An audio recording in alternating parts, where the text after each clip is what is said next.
Hi friends, welcome to our channel. ఈరోజు నేను 2022లో release అయినటువంటి ఒక మంచి mystery psychological thriller horror web series స్టోరీని ఎక్స్ప్లెయిన్ చేయబోతున్నాను. అదే ఫ్రమ్. రీసెంట్ గా మన మూవీ హీరో విశ్వక్ సేన్ గారు చెప్పారు కదా, ఫ్రమ్ వెబ్ సిరీస్ చాలా బాగుంటుందని. ఆయన చెప్పింది ఈ వెబ్ సిరీస్ గురించే. నిజంగానే వెబ్ సిరీస్ చాలా బాగుంది. మీ అందరికీ కూడా ఈ వెబ్ సిరీస్ నచ్చుతుందని అనుకుంటున్నాను. ఇంకా టైం వేస్ట్ చేయకుండా స్టోరీలోకి వెళ్ళిపోదాం. Now let's start our video.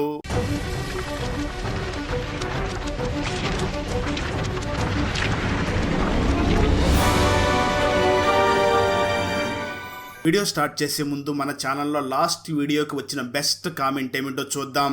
And ఈ కామెంట్ నేను పర్సనల్ గా సెలెక్ట్ చేసింది అయితే కాదు, సాఫ్ట్వేర్ ఆటోమేటిక్ గా ఈ వీడియోని లైక్ చేసి కామెంట్ చేసిన బెస్ట్ కామెంట్ ని ర్యాండమ్ గా సెలెక్ట్ చేస్తుంది. So keep commenting. నెక్స్ట్ మీ కామెంటే సెలెక్ట్ అయ్యే ఛాన్స్ ఉంది. And thanks for commenting. Now let's start our video. Open చేస్తే సిరీస్ స్టార్టింగ్ లోని అడవికి దగ్గరలో ఉన్నటువంటి ఒక చిన్న టౌన్ ని చూపించడం జరుగుతుంది. సాయంత్రం సమయంలో పోలీస్ ఆఫీసర్ అయినటువంటి షరీఫ్ అనే ఒక వ్యక్తి బండి మీద వెళుతూ గంట కొట్టుకుంటూ వెళుతూ, రాత్రి అవుతుంది, అందరూ కూడా ఇళ్లలోకి వెళ్లి కిటికీలు డోర్లన్నీ కూడా క్లోజ్ చేసుకోండి అని దండోరా వేసుకుని వెళుతూ ఉంటాడు.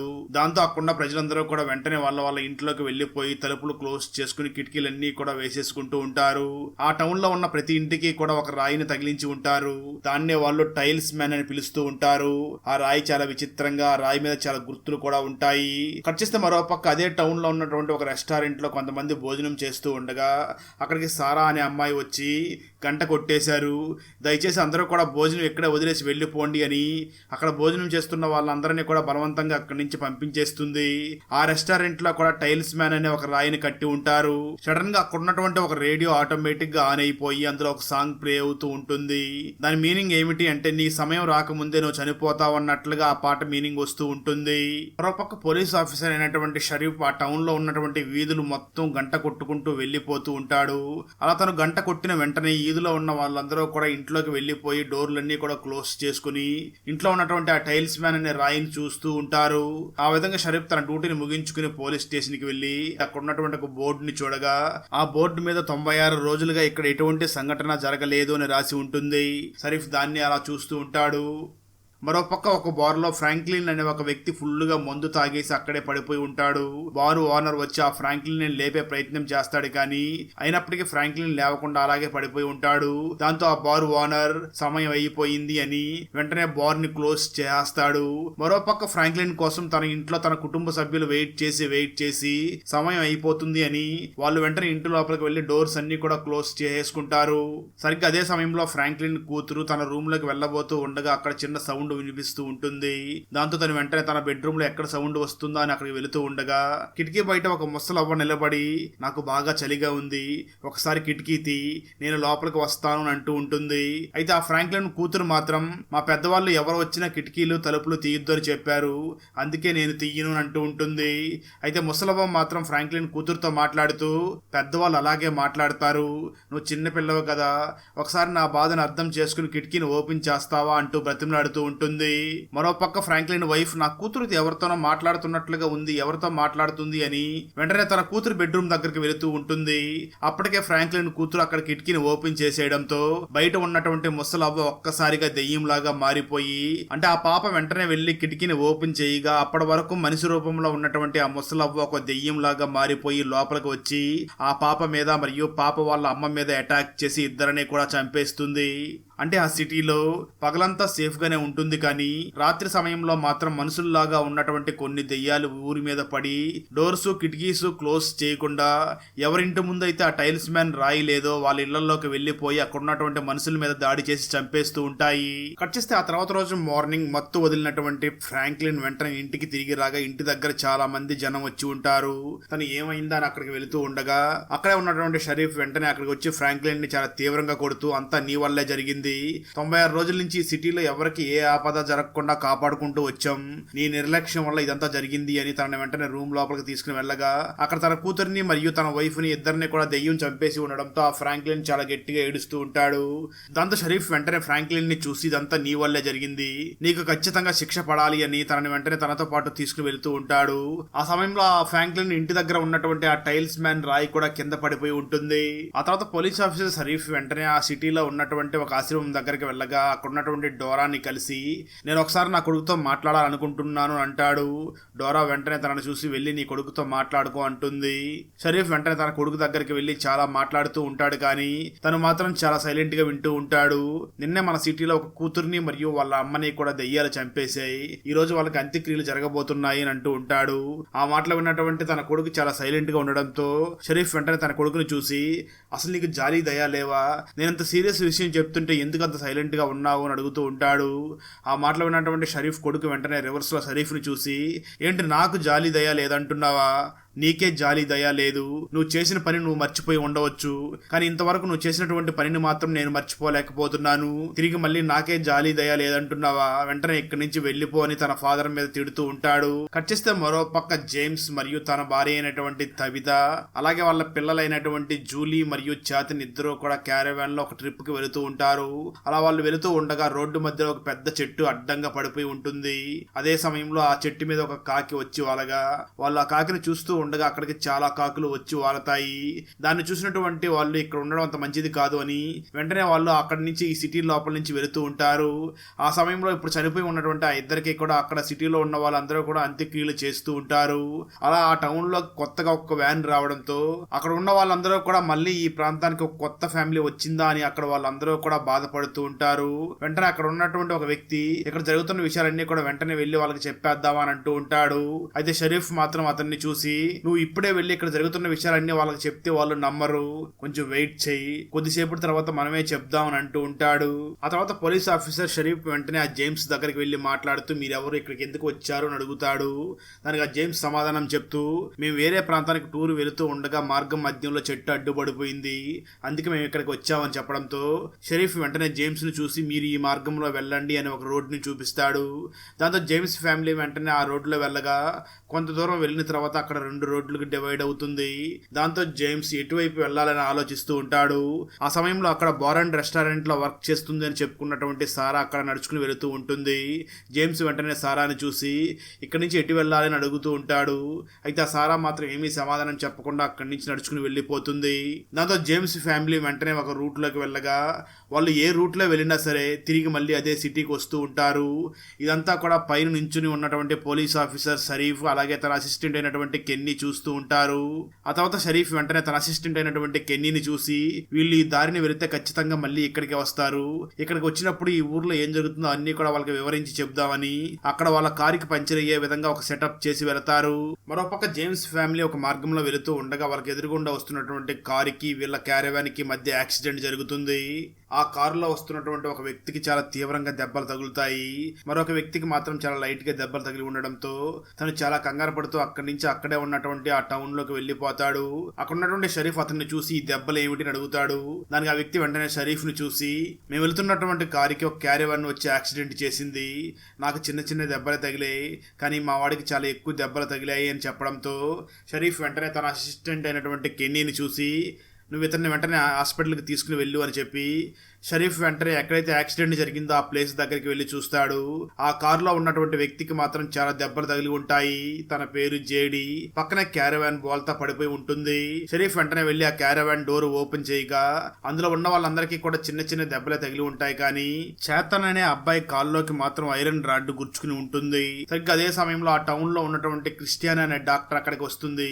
చేతన్ పరిస్థితిని చూసినటువంటి తను వెంటనే ఆ షరీఫ్ ను చూసి మాట్లాడుతూ తనకి వెంటనే ట్రీట్మెంట్ చేయాలి, ఇక్కడ ట్రీట్మెంట్ చేయాలంటే రాత్రి అవుతుంది, రాత్రి అయితే ఏమవుతుందో మనందరికీ బాగా తెలుసు కదా, తనను వెంటనే హాస్పిటల్ దగ్గరికి తీసుకుని వెళ్లి ట్రీట్మెంట్ చేయాలి అంటూ ఉంటుంది.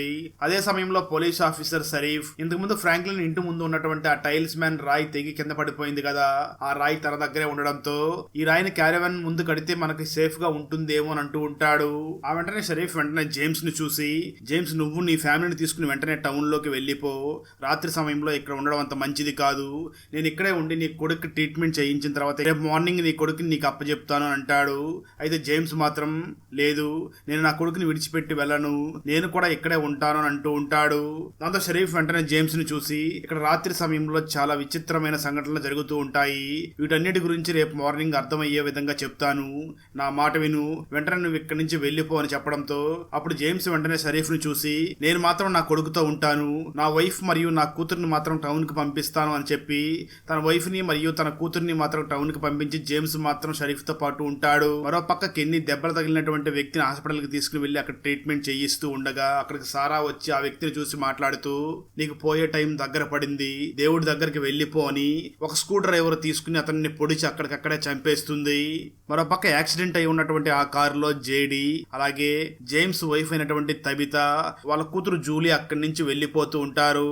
మరోపక్క క్యారవాన్ లో పోలీస్ ఆఫీసర్ షరీఫ్, డాక్టర్ అయినటువంటి క్రిస్టియానా, జేమ్స్ అలాగే జేమ్స్ కొడుకు అయినటువంటి చేతన్ అక్కడ ఉంటారు. షరీఫ్ వెంటనే తన దగ్గర ఉన్నటువంటి ఆ టైల్స్ మ్యాన్ రాయ్ ని అక్కడ కడుతూ ఉంటాడు. జేడీ, జేమ్స్ వైఫ్ అలాగే జేమ్స్ కూతురు ముగ్గురు కూడా కారులో వెళుతూ ఉండగా ఇంతకు ముందు షరీఫ్ కారుకి పంచర్ అవ్వాలని ఒక సెటప్ చేశాడు కదా, అక్కడికి వెళ్ళగానే వాళ్ళ కారుకి పంచర్ అవుతుంది. దాంతో వాళ్ళు వెంటనే ఇక్కడికి దగ్గరలో ఒక ఆశ్రమం ఉంది అని, ఆ డోరా ఉన్నటువంటి ఆశ్రమం దగ్గరికి వెళ్ళాలి అని అక్కడికి బయలుదేరుతూ ఉంటారు. మరోపక్క పోలీస్ ఆఫీసర్ షరీఫ్ ఆ జేమ్స్ కొడుకైనటువంటి చేతన్కి ట్రీట్మెంట్ చేయిస్తూ ఉంటాడు. అప్పుడే బయట నుంచి చాలా విచిత్రమైన సౌండ్స్ వినిపిస్తూ ఉంటాయి. షరీఫ్ వెంటనే మెల్లిగా కిటికీని ఓపెన్ చేసి చూడగా అక్కడికి మనిషి రూపంలో ఉన్నటువంటి దెయ్యాలన్నీ కూడా అక్కడికి వచ్చి ఒక సెక్యూరిటీ గార్డ్స్ లాగా తిరుగుతూ ఉంటాయి. అయినప్పటికీ షరీఫ్ అవేమీ పట్టించుకోకుండా చేతన్కి ట్రీట్మెంట్ చేపిస్తూ ఉంటాడు. అయితే బయట ఉన్నటువంటి ఆ దెయ్యాలు మాత్రం, మేము మీకు సహాయం చేయడం కోసమే వచ్చాం, ప్లీజ్ కిటికీలు ఓపెన్ చెయ్యండి అని అంటూ ఉంటాయి. ఆ సౌండ్స్ విన్నటువంటి జేమ్స్ వెంటనే అక్కడ ఉన్నటువంటి షరీఫ్ ని చూసి వాళ్ళు మనకు సహాయం చేయడం కోసం వచ్చినట్లుగా ఉన్నారు అంటూ వెంటనే వెళ్లి కిటికీని ఓపెన్ చేయబోతూ ఉంటాడు. దాంతో షరీఫ్ వెంటనే జేమ్స్ ని చూసి, నువ్వు ఆ పని మాత్రం చెయ్యకు, వాళ్ళు మనిషి రూపంలో ఉన్నటువంటి దెయ్యాలు, వాళ్ళని మేము నైట్ క్రియేచర్స్ అని పిలుస్తూ ఉంటాం, వాళ్ళు రాత్రి సమయంలో కిటికీలు ఓపెన్ చేస్తే లోపలికి వచ్చి మనుషుల్ని చంపేస్తూ ఉంటారు, వాళ్ళ నుంచి మనం కాపాడుకోవాలి అంటే ఇంటి డోర్స్ ని కిటికీస్ ని క్లోజ్ చేసుకోవాలి, అలాగే ఇంట్లో ఎప్పుడూ కూడా ఈ టైల్స్ మ్యాన్ అనే రాయిని కూడా పెట్టుకుని ఉండాలి, లేదంటే వాళ్ళు మనల్ని చంపేస్తారు, అందుకే ఇక్కడ ఈ టైల్స్ మ్యాన్ రాయిని కూడా పెట్టారు, కిటికీలు డోర్లు ఓపెన్ చేయనంత వరకు మనం సేఫ్ గా ఉంటామని అక్కడ జరుగుతున్న విషయాలన్నీ కూడా షరీఫ్ జేమ్స్ కి చాలా నీట్ గా ఎక్స్ప్లెయిన్ చేసి చెప్తాడు. మరోపక్క జేడీ అలాగే జేమ్స్ వైఫ్ మరియు జేమ్స్ కూతురు కూడా ఆశ్రమం దగ్గరికి వెళుతూ ఉండగా అప్పటికే రాత్రి అయిపోతూ ఉంటుంది. దెయ్యాలు వాళ్ళని వెంబడిస్తూ ఉంటాయి. వాళ్ళు వెంటనే అతి కష్టం మీద ఆశ్రమం దగ్గరికి వెళ్లి, ప్లీజ్ డోర్ ఓపెన్ చేయండి, మమ్మల్ని కాపాడండి అంటూ డోర్ కొడుతూ ఉంటారు. అయితే లోపల ఉన్నటువంటి డోరా మరియు వాళ్ళందరూ కూడా వచ్చింది మనుషులా లేక దెయ్యాలని ఆశ్చర్యపోతూ ఉంటారు. సరిగ్గా దెయ్యాలు అక్కడికి వచ్చి వాళ్ళని చంపబోతూ ఉన్న సమయంలో దెయ్యాలు అక్కడికి రాకముందే డోర్ ఓపెన్ చేసి జేమ్స్ ఫ్యామిలీని మరియు జేడీని కూడా వెంటనే లోపలికి లాగి డోర్ క్లోజ్ చేస్తారు. ఆ తర్వాత ఆశ్రమం రూల్ ప్రకారం ఎవరైనా కొత్త వాళ్ళు అక్కడికి వస్తే ఒక రోజు రాత్రంతా కూడా అక్కడ టేబుల్ మీద కూర్చొని వాళ్ళ కాళ్ళు చేతులు కట్టేయాల్సి ఉంటుంది. అందుకే వాళ్ళని ఒక టేబుల్ మీద కూర్చోబెట్టి డోరా వెంటనే వాళ్ళ కాళ్ళు చేతులు కూడా కట్టేస్తూ ఉంటుంది. అది చూసినటువంటి జేమ్స్ వైఫ్ మరియు తన కూతురు ఇద్దరు కూడా ఏడుస్తూ ఉంటారు. ఆ తర్వాత రోజు మార్నింగ్ డోరా అక్కడికి వచ్చి జేమ్స్ వైఫ్ కి మరియు జేమ్స్ కూతురికి కట్టినటువంటి కట్లు విప్పేసి వాళ్ళని చూసి మాట్లాడుతూ, మీరు ఏ విధంగా అయితే ఈ ఊర్లో ఇరుక్కున్నారో అదే విధంగా ఇక్కడ ఉన్న వాళ్ళందరూ కూడా సేమ్ అదే విధంగా ఈ ఊర్లో ఇరుక్కున్నారు, వాళ్ళందరూ కూడా వేరే ఊరికి వెళ్లే సమయంలో రోడ్డుకి అడ్డంగా చెట్టు పడిపోయింది, అక్కడ చాలా కాకులు రావడంతో వాళ్ళు భయపడిపోయి ఆ కంగారులో ఈ ఊరికి వచ్చేసారు, అప్పటి నుంచి కూడా ఇక్కడ నుంచి తప్పించుకుని వెళ్లాలని ప్రయత్నించిన ప్రతిసారి కూడా తిరిగి తిరిగి ఇక్కడికే వస్తూ ఉంటారు, ఇక్కడ పగలంతా ఓకే కానీ రాత్రి సమయంలో విచిత్రమైన దెయ్యాలు తిరుగుతూ ఉంటాయి, అవి మనుషుల్లాగానే ఉంటాయి కానీ అవి దెయ్యాలు, వాటి కంట పడితే మాత్రం అంతే సంగతులు మన జీవితాన్ని నాశనం చేసేస్తాయి, మనల్ని చంపేస్తాయి, అలా జరగకుండా ఉండాలి అంటే నువ్వు ఇంట్లో వెళ్లి దాక్కుని డోర్స్ కిటికీలన్నీ కూడా క్లోజ్ చేసుకోవాలి, దాంతో పాటు ఇంట్లో ఈ టైల్స్ మ్యాన్ అనే రాయి కూడా ఉండాలి అని ఆ ఆశ్రమం దగ్గర కట్టి ఉన్నటువంటి టైల్స్ మ్యాన్ అనే రాయిని కూడా చూపిస్తూ ఉంటుంది. అదే సమయంలో అక్కడ ఉన్నటువంటి ఆ జేమ్స్ కూతురైనటువంటి జూలీ కూర్చుని ఉన్నటువంటి ప్లేస్ దగ్గరికి విక్టర్ అనే ఒక వ్యక్తి వస్తాడు. అతను చూడడానికి చాలా వింతగా ఉండడంతో విక్టర్ ని చూసినటువంటి జూలీ చాలా భయపడుతూ ఉంటుంది. సరిగ్గా అదే సమయంలో ఆ ఆశ్రమంలో ఉన్నటువంటి ఒక అమ్మాయిని చూపించడం జరుగుతుంది. ఆ అమ్మాయి పేరు ఫాతిమా. ఈ ఫాతిమా మరెవరో కాదు, పోలీస్ ఆఫీసర్ షరీఫ్ వాళ్ళ కొడుకు గర్ల్ ఫ్రెండ్ అయి ఉంటుంది. మరోపక్క యాక్సిడెంట్ లో గాయపడినటువంటి వ్యక్తిని స్క్రూ డ్రైవర్ తో పొడిచినటువంటి సారా అక్కడ ఎవరితోనో మాట్లాడుతూ ఉంటుంది. సారా మాత్రం మీరు చెప్పినటువంటి ఆ పనిని నేను చేయలేను అంటూ ఉంటుంది. అయితే అక్కడ తనతో మాట్లాడుతున్న వ్యక్తి మాత్రం తనను భయపెట్టడంతో సరే సరే అలాగే నువ్వు చెప్పినట్లుగా నేను చేస్తాను అంటూ ఉంటుంది. నిజానికి అక్కడ తనకి మాత్రమే ఆ వాయిస్ వినిపిస్తూ ఉంటుంది. ఆ వెంటనే సారా తన ఇంతకు ముందు పొడిచి చంపేసినటువంటి ఆ వ్యక్తి గొంతులో ఉన్నటువంటి స్క్రూ డ్రైవర్ ని తీసుకుని అక్కడి నుంచి ఇంటికి వెళ్లిపోతుంది. అలా అక్కడి నుంచి వెళ్లే సమయంలో సారా అక్కడ ఉన్నటువంటి హాస్పిటల్ గేట్ ని కూడా తీసి వెళ్లిపోతుంది. అది రాత్రి సమయం కావడంతో దెయ్యాలు వెంటనే హాస్పిటల్ లోపలికి వెళ్లి అక్కడ ఉన్నటువంటి ఒక నర్స్ ని అలాగే అలాగే ఇద్దరు ముగ్గురు పేషెంట్స్ ని కూడా దారుణంగా చంపేస్తాయి. ఇంటికి వచ్చినటువంటి సారా వెంటనే బాత్రూమ్ లోకి వెళ్లి స్నానం చేస్తూ ఉంటుంది. అయితే ఇంట్లో ఉన్నటువంటి సారా అన్నయ్య అయినటువంటి విలియమ్స్ మాత్రం సారా బట్టలకు చాలా రక్తం అంటి ఉండడంతో వాటిని చూసినటువంటి ఆ విలియమ్స్ చాలా కంగారు పడుతూ ఉంటాడు. ఆ వెంటనే విలియమ్స్ బయటకు వచ్చినటువంటి తన చెల్లి అయినటువంటి సారాని చూసి అసలు నువ్వేం చేస్తున్నావు, నీ బట్టలకు ఎందుకు అంత రక్తం అంటి ఉంది అని అడుగుతాడు. దాంతో సారా వెంటనే తన అన్నయ్య అయినటువంటి విలియమ్స్ ని చూసి నిజానికి నాకు కొన్ని వాయిస్లు వినిపిస్తూ ఉంటాయి, అవి నాకు మాత్రమే వినిపిస్తూ ఉంటాయి, వాళ్ళు చెప్పినట్లుగా చేస్తే నిన్ను నన్ను ఈ సిటీలో నుంచి బయటికి పంపిస్తామని చెప్తున్నారు, లేదంటే ఇద్దరిని కూడా చంపేస్తామని భయపెడుతున్నారు, అందుకే వాళ్ళు చెప్తున్నట్లుగా నేను చేస్తున్నాను అని అంటూ ఉంటుంది.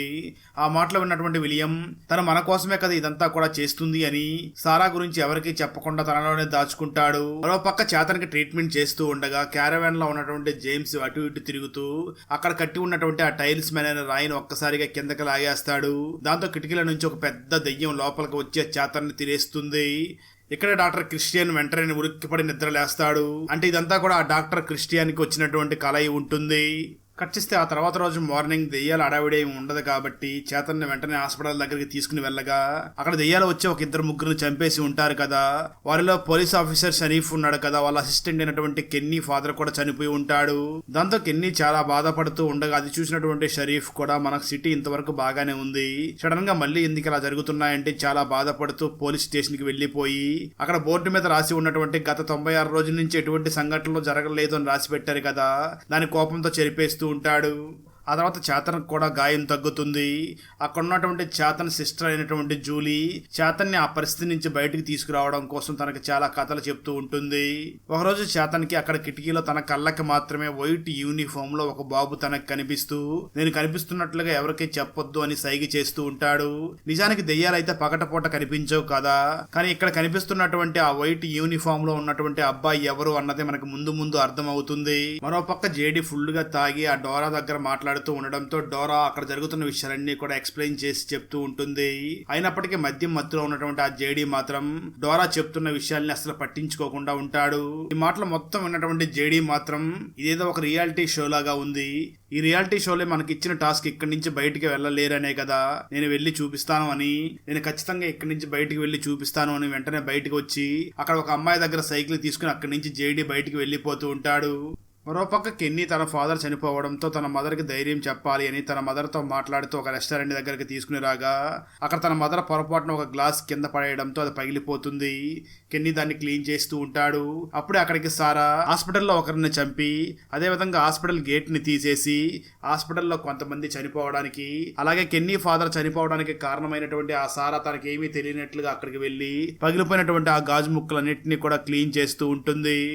మరోపక్క తిరిగి జేడీ కూడా ఆ రెస్టారెంట్ దగ్గరికి వస్తాడు.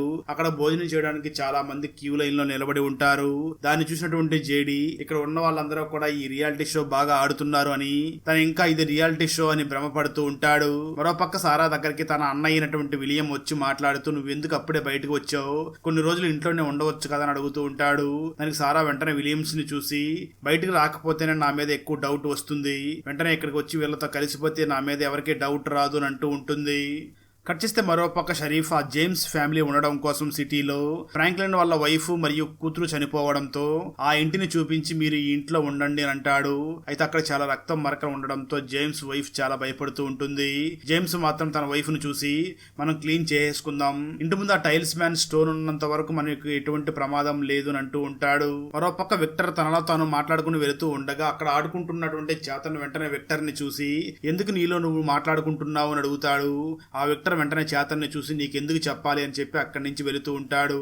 అప్పుడు చేతన్ వెంటనే విక్టర్ ని చూసి ఒకరోజు ఉదయం కిటికీ దగ్గర నాకు ఒక ఫ్రెండ్ కనిపించాడు, తను వైట్ యూనిఫామ్ లో ఉన్నాడు, తనని ఇంటి లోపలికి రమ్మంటే మాత్రం ఇంటి లోపలికి రాలేదు అని అంటాడు. ఆ మాటలు విన్నటువంటి విక్టర్ ఒక్కసారిగా ఆశ్చర్యపోతూ వెంటనే చేతన్ ని చూసి ఏంటి ఆ బాబు నీకు కూడా కనిపించాడా అని అడుగుతాడు. దానికి చేతన్ అవును కనిపించాడు అని చెప్పి అక్కడి నుంచి వెళుతూ ఉంటాడు. విక్టర్ వెంటనే ఆ చేతన్ ని చూసి నువ్వు ఒక పని చెయ్యి, ఈసారి నీకు ఆ అబ్బాయి కనిపిస్తే నేను అతనికి హాయ్ చెప్పానని చెప్పు అని చెప్పి అక్కడి అక్కడి నుంచి వెళతాడు. చేతన్ కూడా అక్కడి నుంచి సరే అని చెప్పి వెళుతూ ఉండగా ఇంతలో అక్కడికి జూలీ వచ్చి ఆ చేతన్ని చూసి నువ్వెందుకు ఆ విక్టర్ తో మాట్లాడుతున్నావు అని తిడుతూ ఉంటుంది. ఎందుకంటే ఇంతకు ముందు ఆశ్రమంలో ఉన్నప్పుడు జేమ్స్ కూతురైనటువంటి జూలీకి మరియు విక్టర్ కి మధ్య గొడవ జరిగి ఉంటుంది. అందుకే ఆ జూలీ తన తమ్ముడైనటువంటి చేతన్ని చూసి నువ్వెందుకు ఆ విక్టర్ తో మాట్లాడుతున్నావు అని తిడుతూ ఉంటుంది. మరో పక్క ఆ టౌన్ లో సైకిల్లో తిరుగుతున్నటువంటి జేడీ ఒక బంకర్ దగ్గరికి వెళ్తాడు. అలా తను ఆ బంకర్ దగ్గర ఏదైనా క్లూ దొరుకుతుందేమో అని లోపలికి వెళ్ళగా అక్కడ ఒక వ్యక్తి మీద ఒక పెద్ద బండరాయి పడిపోయి ఉంటుంది. అది చూసినటువంటి జేడీ వెంటనే కళ్ళు తుడుముకుని మళ్ళీ వెంటనే తిరిగి చూడగా అక్కడ పడిపోయి ఉన్న ఆ వ్యక్తి చాలా గట్టిగా అరుస్తాడు. దాంతో జేడీ వెంటనే కళ్ళు తిరిగి భయంతో అక్కడే పడిపోతాడు. ఆ తర్వాత తను కళ్ళు తెరిచి చూడగా ఆ బంకర్ లోపలంతా కూడా చాలా విచిత్రమైన బొమ్మలు గీసి ఉంటాయి. వెంటనే వెనక్కి తిరిగి చూడగా అక్కడ ఎటువంటి మనిషి కానీ ఆ మనిషి మీద రాయి కానీ ఉండదు, అంతా నీట్ గా ఉంటుంది. దాంతో అది చూసినటువంటి జేడీ ఈ రియాలిటీ షో ఏదో చాలా ఇంట్రెస్టింగ్ గా ఉంది అని వెంటనే ఇక్కడి నుంచి బయటికి వెళ్లిపోవాలి అని చాలా వేగంగా అక్కడి నుంచి బయటకు వచ్చేస్తాడు. మరోపక్క పోలీస్ ఆఫీసర్ షరీఫ్ ఈ సిరీస్ స్టార్టింగ్ లో ఫ్రాంక్లిన్ వైఫ్ మరియు తన కూతురు చనిపోవడానికి ఫ్రాంక్లిన్ కారణం అని భావిస్తున్నటువంటి షరీఫ్ ఫ్రాంక్లిన్ ని కూడా తీసుకుని వెళ్లి ఊరు బయట ఉన్నటువంటి ఓపెన్ లో ఉన్నటువంటి ఒక సెల్ లో పెట్టేద్దాం, దెయ్యాలు వచ్చి తనను చంపేస్తాయి, అదే తనకు వేసే సరైన శిక్ష అనుకుంటాడు. కానీ ఇలా చేయడం అంత మంచిది కాదు, తను చనిపోతాడు కదా అని ఆలోచిస్తూ వెంటనే షరీఫ్ ఆ ఫ్రాంక్లిన్ దగ్గరికి వెళ్లి తనకు ఆ టైల్స్ మ్యాన్ రాయినిచ్చి దీన్ని తీసుకుని నువ్వు ఇక్కడి నుంచి ఎలాగైనా ఆ దెయ్యాలు కంటపడకుండా ఈ టౌన్ నుంచి దాటి వెళ్లిపోయి బ్రతుకుని అంటూ ఉంటాడు. కట్ చేస్తే ఆ తర్వాత రోజు మార్నింగ్ ఆ టౌన్ లో ఉన్న వాళ్ళందరూ కూడా ఒక సమాధి దగ్గరికి వచ్చి గుమ్ముకూడి ఉంటారు. నిజానికి ఆ టౌన్ కి కొత్తగా వచ్చినటువంటి జేమ్స్ ఫ్యామిలీని కూడా అక్కడికి పిలిచి మీరు ఎక్కడ ఉండాలో మీకే పూర్తి స్వేచ్ఛని ఇస్తున్నాం, ఈ సమాధి మీద పూలు మరియు రాయి పెట్టి ఉంది, మీరు రాయిని తీసుకుంటే ఫ్రాంక్లిన్ ఇంట్లో శాశ్వతంగా ఉండవచ్చు, అదే పూలుని తీసుకుంటే మీరు ఇక్కడ ఉన్నటువంటి ఆశ్రమంలో ఉండవచ్చు అని చెప్తూ ఉంటాడు. దాంతో జేమ్స్ ఫ్యామిలీ రాయి తీసుకోవాలా పూలు తీసుకోవాలా అని ఆలోచిస్తూ ఉంటారు.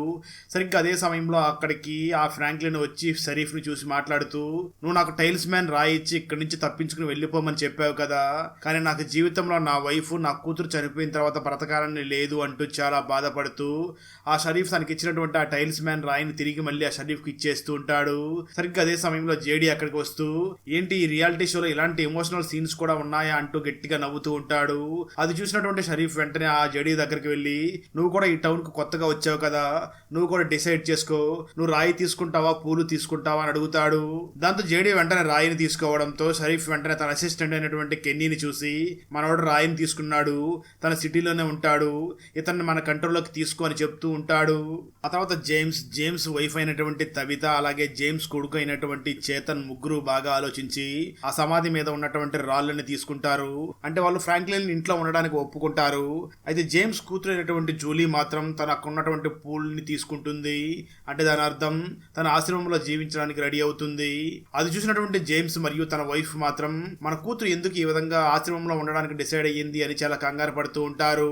ఆ సమయంలో షరీఫ్ వెంటనే జేమ్స్ దగ్గరికి వచ్చి ఏం కంగారు పడకండి, నీ కూతురు కోరుకున్నటువంటి ఆశ్రమంలో నా కొడుకు కూడా ఉన్నాడు, అప్పుడప్పుడు వెళ్ళి నేను నీ కూతురుని కూడా చూసి వస్తూ ఉంటాను అని ధైర్యం చెప్తూ ఉంటాడు. మరోపక్క షరీఫ్ అసిస్టెంట్ అయినటువంటి కెన్నీ జేడీని నీకు ఒక ముఖ్యమైన వ్యక్తిని పరిచయం చేస్తాను అని చెప్పి తీసుకుని వెళ్లి ఆ జేడీతో పాటు కారులో వచ్చినటువంటి వ్యక్తిని ఆ షారా చంపేసింది కదా, జేడీతో పాటు వచ్చినటువంటి ఆ వ్యక్తి డెడ్ బాడీని చూపిస్తాడు.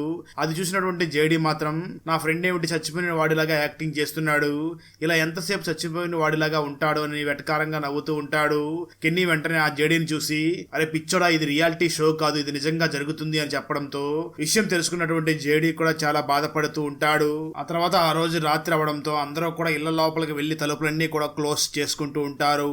అయితే ఫ్రాంక్లిన్ మాత్రం ఆ షరీఫ్ చెప్పినటువంటి ఓపెన్ సెల్ లోకి వెళ్లి అక్కడే నిల్చుని ఉంటాడు. అదే సమయంలో ఆ రేడియో కూడా ఆటోమేటిక్ గానే ఈ సిచ్యువేషన్ కి తగ్గట్టుగా ఒక పాట కూడా ప్లే అవుతూ ఉంటుంది. రాత్రి సమయంలో దెయ్యాలు అక్కడికి వచ్చి అక్కడ ఉన్నటువంటి ఆ ఫ్రాంక్లిన్ మీద దాడి చేసి ఫ్రాంక్లిన్ ని చంపేస్తాయి. కట్ చేస్తే ఆ తర్వాత రోజు మార్నింగ్ అక్కడికి వచ్చినటువంటి షరీఫ్ అక్కడ చనిపోయి ఉన్నటువంటి ఫ్రాంక్లిన్ బాడీని క్లీన్ చేస్తూ ఉంటాడు. మరో పక్క జేమ్స్ మరియు జేమ్స్ వైఫ్ కూడా ఇద్దరు కూడా చాలా బాధపడుతూ ఉండగా జేమ్స్ వైఫ్ వెంటనే జేమ్స్ ని చూసి మన కూతురు ఎందుకు మనతో ఉండకుండా ఆశ్రమంలోకి వెళ్ళిందో నేను ఒకసారి కనుక్కుని వెళ్ళి కనుక్కుని వస్తాను, మీరిద్దరు కూడా రెస్టారెంట్కి వెళ్ళి భోజనం చేసి నాకు భోజనం తీసుకురండి అని చెప్పి జేమ్స్ వైఫ్ వెంటనే తన కూతుర్ని కలవడానికి వెళ్తుంది. దాంతో జేమ్స్ మరియు తన కొడుకైనటువంటి చేతన్ ఇద్దరు కూడా రెస్టారెంట్ దగ్గరికి వెళ్ళగా అక్కడ ఉన్నటువంటి సారా వెంటనే వీళ్ళిద్దరికి కూడా వెల్కమ్ చెప్పి లోపలికి పిలుస్తూ ఉంటుంది. మరోపక్క జేడీ ఆ బంకర్ దగ్గర కూర్చుని ఉండగా అక్కడికి మన షరీఫ్ అసిస్టెంట్ అయినటువంటి కెన్నీ వెళ్ళి నువ్వు ఈ బంకర్ దగ్గర ఏం చేస్తున్నావు అని అడుగుతాడు. దానికి ఆ జేడీ వెంటనే కెన్నీని చూసి మాట్లాడుతూ ఇంతకు ముందు ఈ బంకర్ లో ఒక వ్యక్తి చనిపోయినట్లుగా నాకు అనిపించింది, ఆ తర్వాత మళ్ళీ ఎవరో కనిపించలేదు, ఒకసారి నువ్వు కూడా వచ్చి చూద్దురా అని కెన్నీని కూడా ఆ బంకర్ లోపలికి తీసుకుని వెళ్ళగా అక్కడ ఎటువంటి ఆయుధాలు కానీ అలాగే చనిపోయినటువంటి డెడ్ బాడీ కానీ ఏది ఉండవు. అది చూసినటువంటి జేడీ చాలా షాక్ అవుతూ ఆ కెన్నీని చూసి నువ్వే ఏదో ఒక రకంగా ఈ ఊరి నుంచి నన్ను బయటకు పంపించు అని అడుగుతూ ఉంటాడు. మరోపక్క రెస్టారెంట్ లో జేమ్స్ మరియు ఆ చేతన్ ఇద్దరు కూడా భోజనం చేస్తూ ఉంటారు. అలా భోజనం చేసిన తర్వాత జేమ్స్ వెంటనే నేను ఒకసారి రెస్ట్ రూమ్ కి వెళ్లి వస్తాను అని జేమ్స్ అక్కడి నుంచి రెస్ట్ రూమ్ కి వెళ్లిపోతాడు. ఆ సమయంలో విక్టర్ చాలా వేగంగా చేతన్ దగ్గరికి వచ్చి మాట్లాడుతూ తను వేసి ఉన్నటువంటి కొన్ని డ్రాయింగ్స్ ని ఆ చేతన్కి చూపించి ఆ డ్రాయింగ్ లో ఉన్నటువంటి చిన్న అబ్బాయిని ఫోటోని చూపిస్తూ ఈ బాబునేనా నువ్వు చూసింది అని అడుగుతూ ఉంటాడు. దానికి ఆ చేతన్ కూడా అవును నేను ఆ బాబునే చూశాను అని అంటూ ఉంటాడు. సరిగ్గా అదే సమయంలో రెస్ట్ రూమ్ కి వెళ్ళినటువంటి జేమ్స్ అక్కడికి వచ్చి అక్కడ ఉన్నటువంటి విక్టర్ ని చూసి నువ్వు నా కొడుకుతో మాట్లాడొద్దు అని చెప్పి తనని అక్కడి నుంచి పంపించేస్తూ ఉంటాడు. కట్ చేస్తే మరోపక్క జేమ్స్ వైఫ్ వెంటనే తన కూతురు జూలీ ఉన్నటువంటి ఆశ్రమం దగ్గరికి వెళ్లి తనని కలిసి నువ్వెందుకు మాతో పాటు ఆ ఇంట్లో కలిసి ఉండకుండా ఈ ఆశ్రమంలో ఉంటారని డిసైడ్ అయ్యావు అని అడుగుతూ ఉంటుంది. దానికి ఆ జూలీ వెంటనే తన మదర్ ని చూసి మాట్లాడుతూ నిజానికి నువ్వు నాన్న ఇద్దరు కూడా డివోర్స్ తీసుకోవాలనుకుంటున్నారు కదా, అంటే ఈ ట్రిప్ అయిన తర్వాత మీరిద్దరు కూడా డివోర్స్ తీసుకోవాలనుకుంటున్నారు, అలా మీరిద్దరూ కూడా డివోర్స్ తీసుకుంటే నేను అనాథన అవుతాను, అప్పుడు ఎలాగో నేను ఆశ్రమంలోనే ఉండాలి కదా, అందుకే ఇప్పుడు అలవాటు పడడం కోసమే ఇక్కడికి వచ్చాను అని చెప్తుంది. అందుకే ఒంటరి జీవితం అనుభవించడం కోసం అలవాటు అవ్వాలని చెప్పి ఆశ్రమం దగ్గరకు వచ్చాను అని అంటుంది. ఆ మాటలు విన్నటువంటి జేమ్స్ వైఫ్ ఏమీ సమాధానం చెప్పకుండా సైలెంట్ గా అక్కడి నుంచి వచ్చేస్తుంది. కట్ చేస్తే మరోపక్క షరీఫ్ అసిస్టెంట్ అయినటువంటి కెన్నీ ఆ జేడీని అక్కడి నుంచి తీసుకుని వెళుతూ ఒక మ్యాప్ను చూపించి ఇక్కడ ఉన్న వాళ్ళందరూ కూడా వేరు వేరే దేశాల నుంచి వచ్చిన వాళ్ళే, వీళ్ళందరూ కూడా వేరే పని మీద వేరే ట్రిప్ మీద వెళుతూ ఉండగా రోడ్డుకి అడ్డంగా చెట్టు పడిపోవడం, ఆ చెట్టు మీద కాకులు వరడంతో వాళ్ళందరూ కూడా ఈ టౌన్లోకి వచ్చేసారు, నన్నే తీసుకో, నేను నిజానికి ఒక కొరియన్ దేశానికి సంబంధించిన వాడిని, అలా అందరూ కూడా వేరు వేరే దేశాలకు సంబంధించిన వాళ్ళు ఇక్కడికి వచ్చి ఇక్కడ ఇరుక్కుని పోయి ఉన్నారు, అందరినీ కూడా ఇక్కడి నుంచి ఏదో విధంగా తప్పించాలని అంటూ ఉంటాడు. సడన్ గా అదే సమయంలో అక్కడ ఉన్నటువంటి రేడియో ఆటోమేటిక్ గా అది ప్లే అవుతూ ఉంటుంది. అది చూసినటువంటి జేడీ అది ఎందుకు అలా ప్లే అవుతుంది అని అడుగుతాడు. దానికి కెన్నీ సమాధానం చెప్తూ అది ఎందుకు అలా ప్లే అవుతుందో ఇప్పటి వరకు మాకు కూడా తెలియదు, అప్పుడప్పుడు సడన్ గా అది ప్లే అవుతూ ఉంటుంది అని అంటూ ఉంటాడు. దాంతో జేడీ వెంటనే ఈ రేడియో ఎప్పుడైనా మనకు అవసరం అవుతుంది అని అక్కడి నుంచి రేడియోని తీసుకుని వెళ్తూ ఉంటాడు. కట్ చేస్తే మరో పక్క జేమ్స్ దగ్గరికి తన వైఫ్ వచ్చి మాట్లాడుతూ మనం ఇద్దరం విడిపోతున్న విషయం మన కూతురు అయినటువంటి జూలీకి తెలిసిపోయింది, అందుకే తను ఆశ్రమంలో ఉండడానికి డిసైడ్ అయ్యింది అని అంటూ ఉంటుంది. మరో పక్క ఆ జేమ్స్ కొడుకైనటువంటి చేతన్ దగ్గరికి విక్టర్ వచ్చి మాట్లాడుతూ మన ఇద్దరికి కనిపిస్తున్నటువంటి ఆ బాబుతో మనం ఇద్దరం వెళ్ళి మాట్లాడదాం పదా, మనం వెళ్ళి అతన్ని వెతుకుదామని చెప్తూ ఉంటాడు. దాంతో చేతన్ కూడా ఆ బాబుని వెతకడానికి రెడీ అవడంతో విక్టర్ వెంటనే ఆ చేతన్ ని తనతో పాటు తీసుకుని వెళ్లిపోతాడు. మరోపక్క షరీఫ్ ఆ ఫ్రాంక్లిన్ చనిపోయినటువంటి ప్లేస్ ని క్లీన్ చేస్తూ ఉండగా అప్పుడే అక్కడికి ఆ ఏరియాలో ఉన్నటువంటి చర్చ్ ఫాదర్ వచ్చి షరీఫ్ ని చూసి మాట్లాడుతూ ఇప్పుడైతే నువ్వు ఇక్కడ ఎవరో కూడా చనిపోకుండా ఉండాలి అని చాలా ప్రయత్నాలు చేస్తూ అందరికీ కూడా సహాయం చేస్తున్నావు, కానీ నిజానికి ఇక్కడ ఇవన్నీ జరగడానికి నువ్వే కదా కారణం అని అంటాడు. ఆ మాటలు విన్న షరీఫ్ వెంటనే ఆ పాస్టర్ ని చూసి అసలు ఇవన్నీ కూడా నువ్వు నా దగ్గర మాట్లాడొద్దు అని తిడుతూ ఉంటాడు. అంటే మనకి ఇక్కడ షరీఫ్ మరియు తన కొడుకు ఇద్దరు కూడా దూరంగా ఉండడానికి మధ్య ఏదో సంఘటన జరిగింది అన్న విషయం ఇక్కడ మనకి ఇండైరెక్ట్ గా తెలుస్తూ ఉంటుంది. మరోపక్క చేతన్ మరియు ఆ విక్టర్ ఇద్దరు కూడా వైట్ యూనిఫామ్ వేసుకున్నటువంటి ఆ అబ్బాయిని వెతుకుతూ ఫారెస్ట్ లో వెళుతూ ఉంటారు.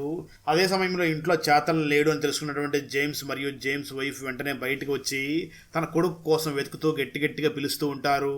మరోపక్క విక్టర్ మరియు ఆ చేతన్ ఇద్దరు కూడా అడవి లోపలికి వెళ్ళగా విక్టర్ వెంటనే ఒక రాయి మీద స్మైలీ సింబల్ వేసి అక్కడే ఉన్నటువంటి చెట్టు త్వరలో వేసి అక్కడ వెయిట్ చేస్తూ ఉంటాడు. విక్టర్ అక్కడ వేసినటువంటి ఆ రాయి సడన్ గా మళ్ళీ వేరే రూట్ నుంచి అక్కడే వచ్చి పడుతుంది.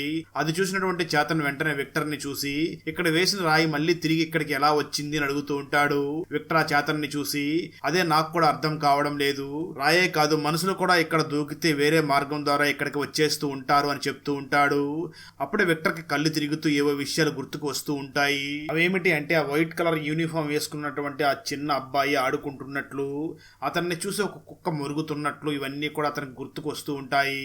సరిగ్గా అదే సమయంలో విక్టర్ దగ్గరికి ఒక కుక్క వచ్చి మొరుగుతూ ఉంటుంది. దాంతో తన వెంటనే చాలా కోపంగా గన్నుతో షూట్ చేస్తాడు.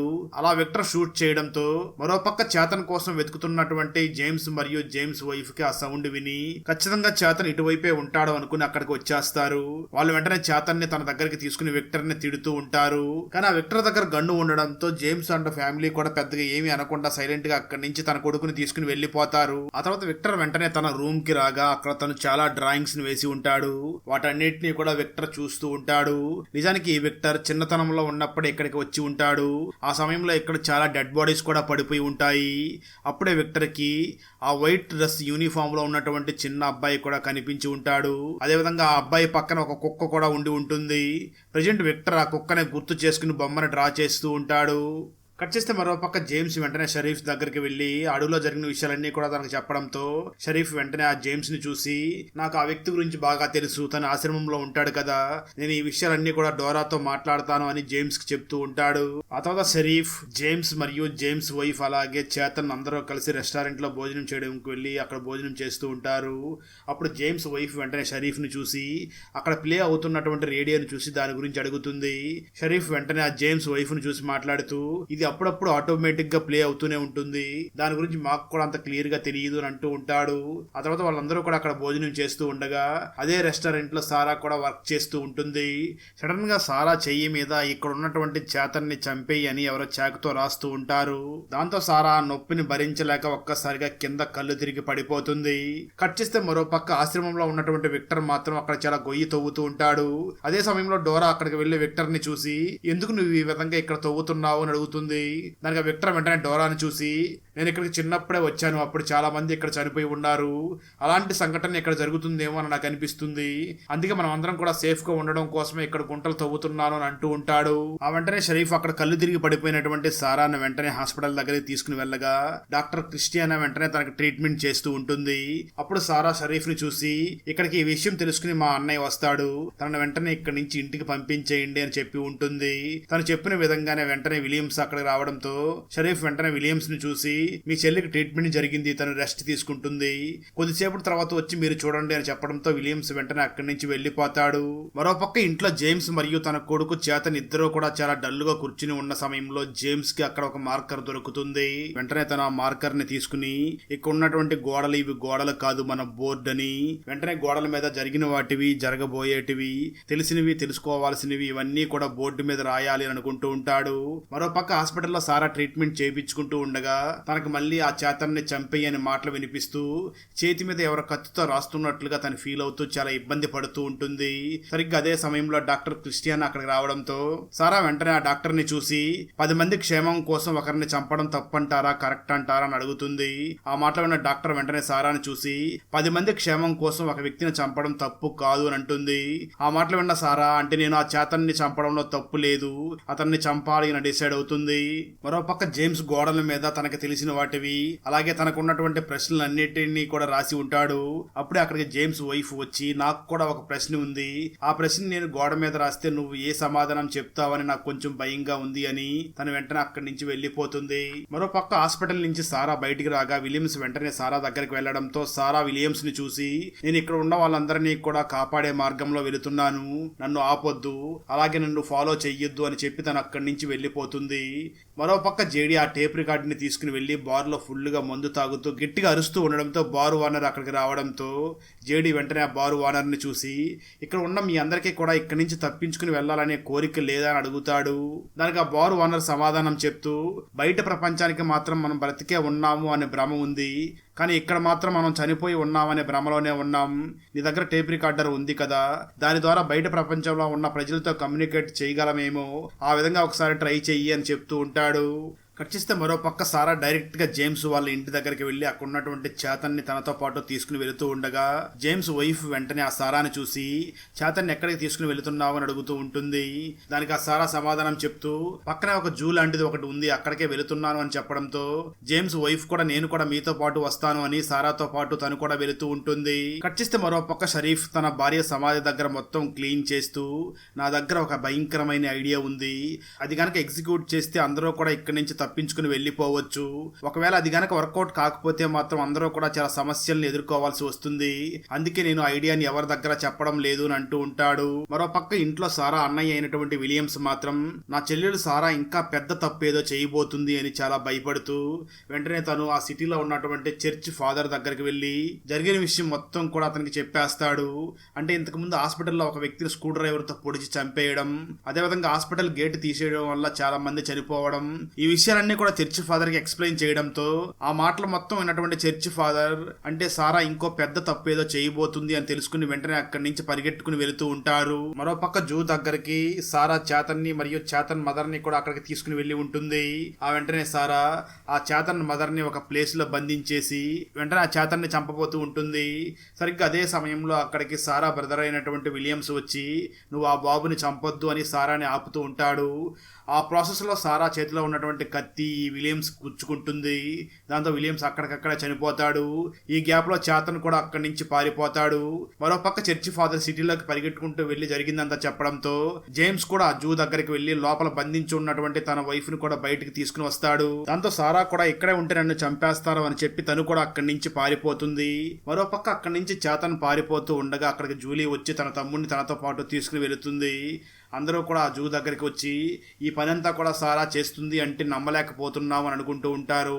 అప్పుడు షరీఫ్ వెంటనే అక్కడున్న వాళ్ళందరినీ చూసి మీరందరూ కూడా ఇక్కడి నుంచి వెళ్ళిపోండి, సారా ఇక్కడికి వస్తే మేము తన సంగతి మేము చూసుకుంటాము అని అంటూ ఉంటాడు.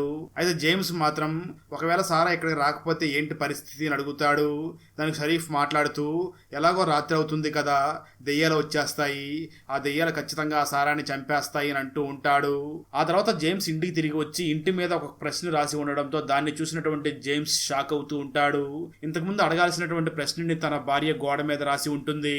అక్కడ జేమ్స్ వైఫ్ ఈ విధంగా రాసి ఉంటుంది: మనం ఆ రోజు జరిగినటువంటి యాక్సిడెంట్ లో చనిపోయామా లేక బ్రతికిపోయామా, ఒకవేళ మనం చనిపోయి ఉంటే పాస్ట్ లో జరగాల్సిన విషయాలన్నీ కూడా ఇప్పుడు జరుగుతున్నాయా అని అక్కడ క్వశ్చన్ మార్క్ రాసి ఉంటుంది.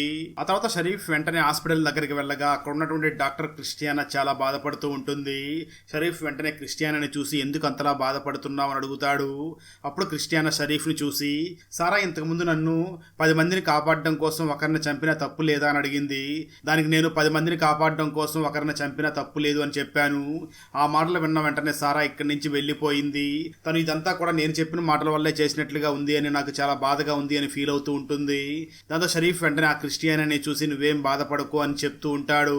అప్పుడే అక్కడ ఉన్నటువంటి రేడియో ప్లే అవుతూ ఉండడంతో ఆ రేడియోని వింటున్నటువంటి షరీఫ్ కి మాత్రం నా వైఫ్ నన్ను తన ముందుకు రమ్మని పిలుస్తున్నట్లుగా ఉంది అని అనుకుంటూ ఉంటాడు. ఆ వెంటనే షరీఫ్ మరియు కెన్నీ ఇద్దరు కూడా చనిపోయినటువంటి ఆ సారా బ్రదర్ అయినటువంటి విలియం ని తీసుకుని వెళ్లి ఒక చోట పాతి పెట్టేస్తారు. మరోపక్క జేడీ తన చేతిలో ఉన్నటువంటి టేప్ రికార్డర్ ని దీన్ని ఎలాగైనా బాగు చేసి బయట ప్రపంచంతో మాట్లాడాలి అని జేడీ ప్రయత్నం చేస్తూ ఉంటాడు. అదే సమయంలో చర్చి ఫాదర్ అక్కడ ఉన్న వాళ్ళందరినీ కూడా చర్చికి పిలిచి మీరందరూ కూడా ధైర్యంగా ఉండండి అని వాళ్ళందరికీ కూడా ధైర్యం చెప్పి మోటివేషన్ చేస్తూ ఉంటాడు. అప్పుడు జేమ్స్ వైఫ్ వెంటనే అక్కడ ఉన్నటువంటి ఫాదర్ ని చూసి ఫాదర్ మనం నిజంగానే బ్రతికి ఉన్నామా లేక చనిపోయామా అని అడుగుతుంది. ఆ మాటలు విన్న చర్చి ఫాదర్ సరైన సమాధానం చెప్పకుండా ఉంటాడు. దాంతో జేమ్స్ వైఫ్ వెంటనే మళ్ళీ ఫాదర్ ని చూసి సరే ఫాదర్ సారాకి ఏమై ఉంటుంది అని అడుగుతుంది. ఆ మాటలు విన్న చర్చి ఫాదర్ సారా ఇక్కడికి రాలేదు అంటే ఖచ్చితంగా రాత్రి సమయంలో తనని దెయ్యాలు తినేసి ఉంటాయి అని అంటూ ఉంటాడు. ఆ మాటలు ఉన్నటువంటి జేమ్స్ వైఫ్ అక్కడి నుంచి వెళ్లిపోతూ ఉంటుంది. ఆ సమయంలో చర్చి ఫాదర్ వెంటనే చర్చ్ కింద ఉన్నటువంటి ఒక అండర్ గ్రౌండ్ రూమ్ లోకి వెళ్ళగా అక్కడే చర్చి ఫాదర్ సారాని ఒక కుర్చీలో బంధించి ఉంటాడు. కట్ చేస్తే మరోపక్క సారా బ్రదర్ అయినటువంటి విలియమ్స్ ని పాతి పెట్టే సమయంలో షరీఫ్ తన అసిస్టెంట్ అయినటువంటి కెన్నీకి తన దగ్గర ఉన్నటువంటి ఒక ఉపాయాన్ని చెప్పడం మొదలు పెడతాడు. తన దగ్గర ఉన్న ఐడియా ఏమిటి అంటే మన దగ్గర ఉన్న టైల్స్ మ్యాన్ యొక్క రాయి మన ఇంట్లోనే కాదు, ఆ రోజు అడవులో యాక్సిడెంట్ అయినటువంటి ఆ వ్యాన్ లో ఉన్నప్పుడు కూడా దెయ్యాలు లోపలికి రాలేని పరిస్థితి ఏర్పడింది. మనం ఒక పని చెయ్యాలి, ఆ టైల్స్ మ్యాన్ రాయిని మనం ఒక వ్యాన్ లో పెట్టుకుని ఇక్కడున్నటువంటి వాళ్ళందరినీ కూడా ఆ బండిలో ఎక్కించుకుని ఇక్కడి నుంచి బయలుదేరి వెళ్ళాలి. వెళ్ళేటప్పుడు ఎలాగో చీకటి పడుతుంది, అయితే మన దగ్గర ఆ రాయి ఉంది కాబట్టి ఆ దెయ్యాలు మన దగ్గరికి రావు. సో తెల్లవారేసరికి మనం అందరం కూడా వేరే ప్రాంతానికి వెళ్లిపోయి మన ప్రాణాలని మనం కాపాడుకోవచ్చు కదా అని అంటూ ఉంటాడు. ఆ మాట ఉన్నటువంటి కెన్నీ మాత్రం షరీఫ్ ని చూసి నీ ప్లాన్ అస్సలు వర్కౌట్ అవ్వదు, అందరం కూడా చనిపోయే ప్రమాదం ఉంది అని అంటూ ఉంటాడు. సరిగ్గా అదే సమయంలో జేమ్స్ ఒక విషయాన్ని కనిపెడతాడు. అది ఏమిటి అంటే ఇంట్లో ఉన్న వైర్ కనెక్షన్ మొత్తం డమ్మీ అని తెలుసుకుంటాడు. అంటే ఇంట్లో ఉన్న వైర్స్ లో కాపర్ వైర్ లేదు అని తెలుసుకుంటాడు. అలా కాపర్ వైర్ లేనప్పటికీ కరెంట్ ఎక్కడి నుంచి వస్తుంది అని ఆలోచిస్తూ ఇదే విషయాన్ని తన వైఫ్ కి కి చెప్పడంతో తన వైఫ్ వెంటనే జేమ్స్ ని చూసి, అయితే మనకు కరెంట్ ఎక్కడి నుంచి వస్తుందో తెలుసుకుంటే మనం అక్కడి నుంచి బయట పడిపోవచ్చు కదా అని అంటూ ఉంటుంది. సరిగ్గా అదే సమయంలో రేడియో తీసుకుని జేమ్స్ వాళ్ళ ఇంటి దగ్గరికి జేడీ వస్తాడు. జేడీని చూసినటువంటి జేమ్స్ వైఫ్ చాలా కోపంగా మాట్లాడుతూ, అసలు ఈ రోజు మా ఫ్యామిలీ ఈ పరిస్థితిలో ఉండడానికి మీరే కారణం, మీరే ఆ రోజు యాక్సిడెంట్ చేయకుండా ఉంటే మేము ఇక్కడికి వచ్చే వాళ్ళం కాదు అని అంటూ తిడుతూ ఉంటుంది. దానికి జేడీ సమాధానం చెప్తూ, నిజానికి ఆ రోజు నేను కారుని డ్రైవ్ చేయలేదు, నా ఫ్రెండ్ డ్రైవ్ చేశాడు, తను ఇప్పుడు చనిపోయి ఉన్నాడు, నాకు ఇక్కడ ఉండడం అసలు ఇష్టం లేదు, నేను ఎప్పుడెప్పుడు ఇక్కడి నుంచి బయటికి వెళ్ళిపోవాలా అని చాలా ప్రయత్నం చేస్తున్నాను, నాకు మీరు సహాయం చేస్తే మనం అందరం కూడా కలిసి ఇక్కడి నుంచి వెళ్ళిపోవచ్చు, మనం నా దగ్గర ఉన్నటువంటి రేడియోని రిపేర్ చేసి దాని ద్వారా బయట ఉన్న వ్యక్తులతో కనెక్ట్ అవ్వాలి, అలా బయట ఉన్న వ్యక్తులతో కమ్యూనికేట్ చేస్తే మనం ఇక్కడి నుంచి వెళ్ళిపోవచ్చు అని చెప్తూ ఉంటాడు. దానికి జేమ్స్ వెంటనే నేను నీకు సహాయం చేస్తాను అని చెప్పడంతో వాళ్ళిద్దరూ కూడా ఇంతకుముందు యాక్సిడెంట్ అయినటువంటి కారు దగ్గరికి వెళ్లి బ్యాటరీస్ మరియు కొన్ని వైర్స్ ని కూడా తీసుకుని వెళుతూ ఉంటారు. అదే సమయంలో మరి కొన్ని వస్తువులు తీసుకుని రెస్టారెంట్ లో ఉన్నటువంటి స్టోర్ రూమ్ లోకి జేమ్స్ వైఫ్ తన కొడుకుని తీసుకుని వెళ్లి అక్కడ ఉన్నటువంటి బ్రాస్లెట్ ని చూసి షాక్ అవుతూ ఉంటుంది. మరోపక్క బయట ఉన్నటువంటి జేడీ మరియు జేమ్స్ వెంటనే ఆ రేడియోని ఎలాగైనా పనిచేసేలాగా చేయాలి అని, ట్రాన్స్మిటర్ ని ఎత్తైన ప్రదేశంలో పెట్టాలి అని జేమ్స్ వెంటనే చెట్టు మీదకి ఎక్కి అక్కడ దాన్ని సెట్ చేస్తూ ఉంటాడు. మరోపక్క కింద ఉన్నటువంటి జేడీకి ఒక విషయం గుర్తుకు వస్తూ ఉంటుంది. అంటే ఆ చెట్టు నుంచి రక్తం వస్తున్నట్లు, అక్కడ చాలా మంది పైన చనిపోయినట్లు అతనికి గుర్తుకు వస్తూ ఉంటాయి. అంతేకాకుండా ఆ చెట్టు పైన ఇంతకు ముందు విచిత్రమైన గుర్తును చూశారు కదా, ఆ గుర్తులు కూడా ఇప్పుడు ఆ చెట్టు మీద అతనికి కనబడుతూ ఉంటాయి. అదే సమయంలో ఒక మిలిటరీ ఆఫీసర్ అతన్ని షూట్ చేస్తున్నట్లు, తను అక్కడి నుంచి తప్పించుకొని పారిపోతున్నట్లు, ఆ తర్వాత ఒక ఆర్మీ ఆఫీసర్ అతన్ని పట్టుకుని చంపుతున్నట్లుగా అతనికి అన్ని విషయాలు కూడా గుర్తుకు వస్తూ ఉంటాయి. కానీ అక్కడ కేవలం జేమ్స్ మాత్రమే ఉంటాడు. జేమ్స్ వెంటనే తనను చూసి ఏమైంది, ఎందుకు ఆ విధంగా అరుస్తున్నావు అని అడుగుతూ ఉంటాడు. అయితే ఆ జేడీ మాత్రం నన్ను వదిలేండ్రా బాబు, నేను ఇక్కడి నుంచి వెళ్ళిపోతాను అని పారిపోతూ ఉంటాడు. మరోపక్క సారా దగ్గర ఆ చర్చ్ ఫాదర్ మాట్లాడుతూ, నువ్వు చేసిన అన్ని విషయాలు కూడా మీ అన్నయ్య నా దగ్గర చెప్పేశాడు, నీ దగ్గర ఎవరు మాట్లాడుతున్నారు, వాళ్ళు మాటలు కేవలం నీకు మాత్రమే ఎందుకు వినబడుతున్నాయి, ఈ టౌన్ లో చాలా బుక్స్ ఉన్నాయి కానీ బైబిల్ మాత్రం కనిపించడం లేదు, ఆ బైబిల్ నువ్వేమైనా దాచిపెట్టావా, ఆ బైబిల్ ఇక్కడి నుంచి ఎలా బయటపడాలో ఆ మార్గం ఏమన్నా రాసి ఉందా అని అడుగుతూ ఉంటాడు. దానికి సారా సమాధానం చెప్తూ, నాకు ఆ విషయాలు ఏమీ తెలియదు, నాకేవో కొన్ని మాటలు వినబడుతూ ఉంటాయి, వాళ్ళు చెప్పినట్లుగా చేస్తే నన్ను మా అన్నయ్యని ఇక్కడి నుంచి తీసుకుని వెళ్ళిపోతామని చెప్పారు, వాళ్ళ మాటలు చాలా భయంకరంగా ఉండడంతో వాళ్ళు చెప్పినట్లుగా నేను చేస్తున్నాను, అంతే తప్ప అంతకు మించి నాకేమీ తెలియదు అని అంటూ ఉంటుంది. దానికి చర్చి ఫాదర్ మాట్లాడుతూ, వాళ్ళు మాటలు కేవలం నీకు మాత్రమే వినబడుతున్నాయంటే నువ్వు చాలా స్పెషల్ అనుకోవాలి, ఒక పని చెయ్యి, ఈసారి వాళ్ళు నీతో మాట్లాడితే వాళ్ళు ఏం మాట్లాడారో క్లియర్గా నాకు చెప్పు, ఈ విషయాలన్నీ మనం షరీఫ్ దగ్గర చెప్పగలిగితే షరీఫ్ ఇక్కడి నుంచి మనం అందరం కూడా బయటకు పడడానికి ఏమైనా మార్గం చూస్తాడేమో, ఆ విషయాలన్నీ కూడా క్లియర్గా నాకు చెప్పు అని అంటూ ఉంటాడు. అదే సమయంలో సారా బాడీలో కూడా చాలా మార్పులు అవుతూ ఉంటాయి. తను వెంటనే ఒక రకంగా ఊగిపోతూ, నాకు వెంటనే పెన్ను పేపర్ ఇవ్వండి అని అరుస్తూ ఉంటుంది. సరిగ్గా అదే సమయంలో చెట్టు మీద పెట్టినటువంటి రేడియో ట్రాన్స్మిటర్ కి సిగ్నల్ చాలా వీక్ గా వస్తూ ఉంటుంది. మరోపక్క భయపడి పారిపోయినటువంటి జేడీ రెస్టారెంట్ కి వచ్చి తను అక్కడ చూసినటువంటి గుర్తుని డ్రా చేస్తూ ఉంటాడు. ఆ సమయంలో అక్కడే ఉన్నటువంటి కెన్నీ మదర్ కూడా ఆ గుర్తుని చూసి, ఇలాంటి గుర్తుని నేను స్టోర్ రూమ్ లో కూడా చూశాను అని స్టోర్ రూమ్ కి తీసుకుని వెళ్లి బుక్ ను ఓపెన్ చేసి ఆ గుర్తుని చూపిస్తూ ఉంటుంది. మరోపక్క చర్చి ఫాదర్ దగ్గర సారా ఒక పేపర్ తీసుకుంది కదా, అక్కడ కొన్ని విషయాలు రాసిచ్చి ఉంటుంది. దాన్ని చూసినటువంటి చర్చి ఫాదర్ కూడా చాలా షాక్ అవుతూ ఉంటారు. దాంట్లో ఈ విధంగా రాసి ఉంటుంది, మీరు ఇక్కడికి వచ్చే ముందు వాళ్ళ దగ్గర ఏదో విషయాన్ని దాచిపెట్టారు, ఆ విషయం వాళ్ళకి తెలిసిపోయింది అనే విషయం అక్కడ రాసి ఉంటుంది. అది చదివినటువంటి చర్చి ఫాదర్ చాలా భయపడిపోతూ ఉంటాడు. మరోపక్క జేమ్స్ ఇంటికి వచ్చి చూడగా అక్కడ తన వైఫ్ గొయ్యి తవ్వుతూ ఉంటుంది.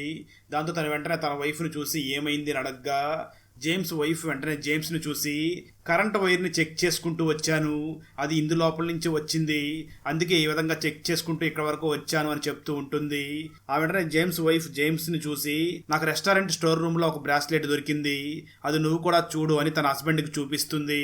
దాన్ని చూసినటువంటి జేమ్స్ ఒక్కసారిగా షాక్ అవుతూ, ఇది నాదే కదా, నువ్వే ప్రేమగా నాకు గిఫ్ట్ గా ఇచ్చావు, ఇది అప్పుడే పోయింది కదా, ఇప్పుడు నీ దగ్గరికి ఎలా వచ్చింది అని ప్రశ్నిస్తూ ఉంటాడు. ఆ మాటలు విన్న జేమ్స్ వైఫ్ కూడా జేమ్స్ ని చూసి, ఇది నేను నీకు ఇచ్చిన గిఫ్ట్, కానీ ఇది ఇక్కడికి ఎలా వచ్చిందో నాకు అర్థం కావడం లేదు అని అంటూ ఉంటుంది. దానికి జేమ్స్ వెంటనే తన వైఫ్ను చూసి, అంటే నువ్వు ఈ విధంగా గిఫ్ట్ కొన్నట్లే వేరే వాళ్ళు కూడా సేమ్ అలాంటి గిఫ్ట్నే కొని ఎవరికైనా గిఫ్ట్గా ఇచ్చి ఉండవచ్చు కదా అని అంటూ ఉంటాడు. దానికి తన వైఫ్ మాట్లాడుతూ, అలా జరగడానికి అవకాశం లేదు, ఎందుకంటే ఆ బ్రాస్లెట్ని నేనే స్వయంగా చేశాను, అది చేసేటప్పుడు ఒక తప్పు కూడా చేశాను, అది ఇప్పుడు క్లియర్గా నాకు కూడా కనబడుతుంది, అలా అంటే మనం ఇక్కడికి రావాలి అని ముందే రాసి పెట్టినట్లుగా ఉంది, అందుకే ఆ విధంగా ఇక్కడికి వచ్చి ఇక్కడ ఇరుక్కుని పోయి ఈ విధంగా జరుగుతున్నట్లుగా ఉంది అని జేమ్స్ వైఫ్ జేమ్స్ కి చెప్తూ ఉంటుంది. మరో పక్క చర్చి చర్చి ఫాదర్ ఒక ప్లేస్ దగ్గరికి వెళ్ళి అక్కడ గొయ్యిని తవ్వి చూస్తూ ఉండగా అక్కడ రక్తం మరకలతో ఉన్నటువంటి ఒక డ్రెస్ కనబడుతుంది. దానితో పాటు ఒక బ్యాగ్ అలాగే చాక్లెట్ కవర్ కూడా బయటకు వస్తుంది. ఇటువంటి చాక్లెట్ కవర్ నే సారా కూడా డ్రా చేసి ఉంటుంది. ఇది మొత్తం చూసినటువంటి చర్చి ఫాదర్ కి అంటే సారా చెప్తున్న అన్ని కూడా నిజాలేమో అని అనుకుంటూ ఉంటాడు. మరో పక్క చీకటి పడుతూ ఉండడంతో అందరూ కూడా ఇళ్ల లోపలికి వెళ్లిపోయి డోర్స్ ని కిటికీస్ అన్నిటిని కూడా క్లోజ్ చేసుకుంటూ ఉంటారు. సరిగ్గా అదే సమయంలో ఆశ్రమంలో ఉన్నటువంటి ఒక యువకుడు మాత్రం వెంటనే తన రూమ్ లోకి వెళ్లిపోయి కిటికీ దగ్గర ఉన్నటువంటి ఒక క్లాత్ ని ఓపెన్ చేస్తాడు. బయట ఒక అందమైన అమ్మాయి నిలబడి ఉంటుంది.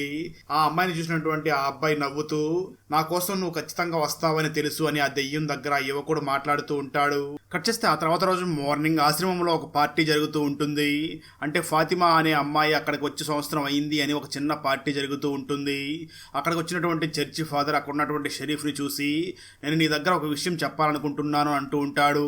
అయితే షరీఫ్ మాత్రం ఫాదర్ ని చూసి ముందు నేనే నీ దగ్గర ఒక విషయం చెప్పాలనుకుంటున్నాను. ఇక్కడ ఉన్న వాళ్ళందరినీ కూడా నేను రక్షించి వేరే ప్లేస్ కి తీసుకుని వెళ్ళాలనుకుంటున్నాను.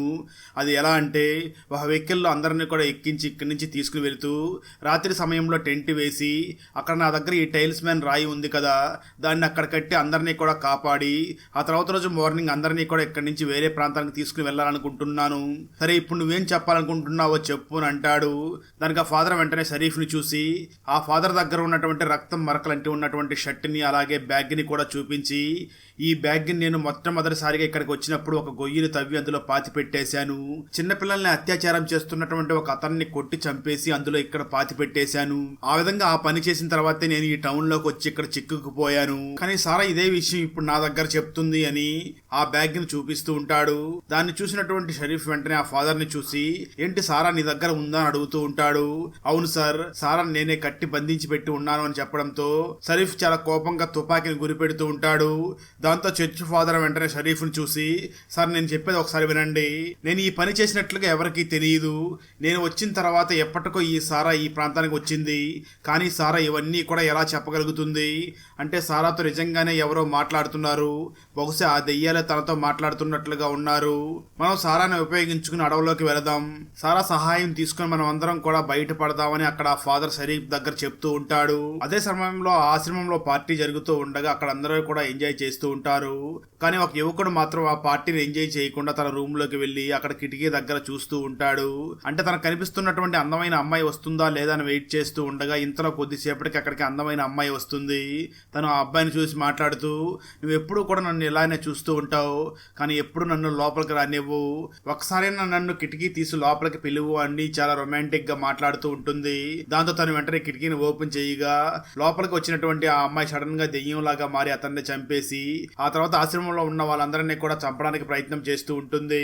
కట్ చేస్తే మరో పక్క ఇంటి దగ్గర జేమ్స్ వైఫ్ గొయ్యిని తవ్వుతూ ఉండగా కింద తనకి ఏదో ఒక అండర్ గ్రౌండ్ లాగా కనిపిస్తూ ఉంటుంది.